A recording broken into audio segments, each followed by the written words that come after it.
we are hearing from a woman who lost 4 family members in a helicopter crash in Superior.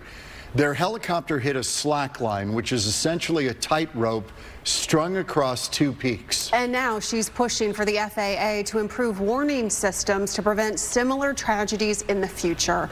Our Nicole Krasean is live here in the studio now with more. Nicole. Very inspiring work she's doing, and we actually have this side-by-side here of the photo from the NTSB's initial report and then a screenshot. This is from a video taken by a family member of the victims shortly after the crash, and this image showcases what the naked eye could or couldn't see of the slackline. It's also the image that spurred this family member to action.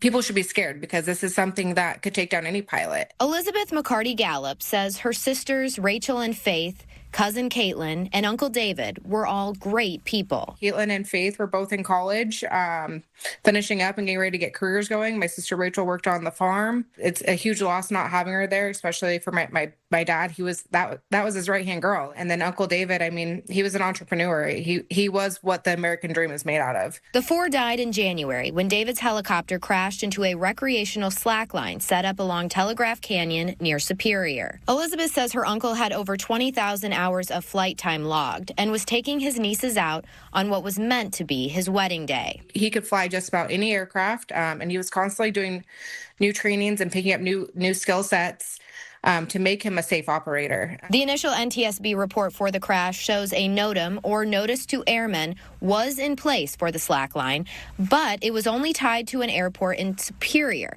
not the one where David took off near Queen Creek. It shouldn't be tied to a specific airport because anyone could be flying in from any of those little airports around Phoenix. Elizabeth has taken her concerns to Washington, D.C. twice now, meeting with lawmakers to share ideas for better NOTAM charting and improved visual markings. So I know the report did say that there were 15 markings out there, 5 of those being windsocks. It's really questionable whether a windsock is a true marking, because if you're flying into a windsock, you're not going to see it. Where they're anchored at, having them have some sort of mechanism that's high up above the tree line that would have a strobe light on it to alert the pilot that there is something there. All in the hopes of saving other families from the grief her family has been dealt. We want it safer for everybody out there, and by no means this increased safety does not mean restrictions.